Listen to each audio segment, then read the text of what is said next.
Okay, so this is a quick demo of how to use the badge making machine. So the first thing you want to do is, this is the device for cutting out your circular shape, like this, that you're going to use.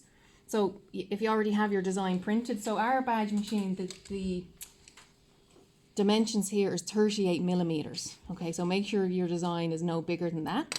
So I just have this poster and I'm going to cut a section of it just to show you.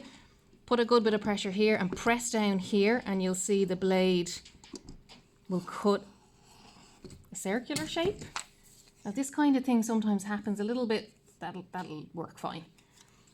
Okay, so the next thing you need is, you need one of these metal pieces, you need your artwork, and you need one of these, this is like the plastic film.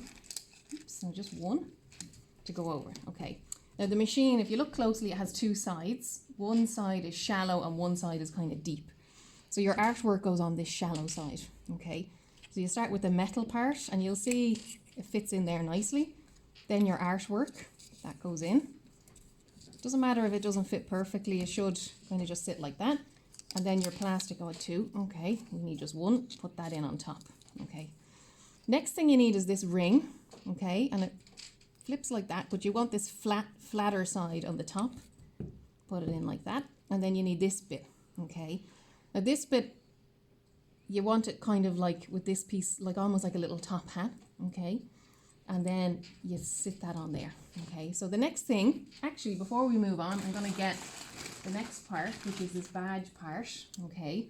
And you wanna make sure that it's flipped this way, okay? And then you put this down in here, okay? And make sure it's at the right angle so that your badge, when you take it out, that it isn't tilted.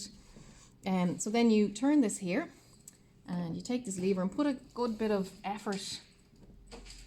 That didn't sound like it did very much, but let's see if it worked.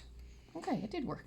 Okay, so it'll sit in there, and then you switch it over here, and then this little top hat guy, you flip him, put it like that, so it should be kind of sticking up. Spin it around, and then you punch it again. And this should make a badge. Let's see if it worked. Okay, so now we have our little badge. Okay, so that's it.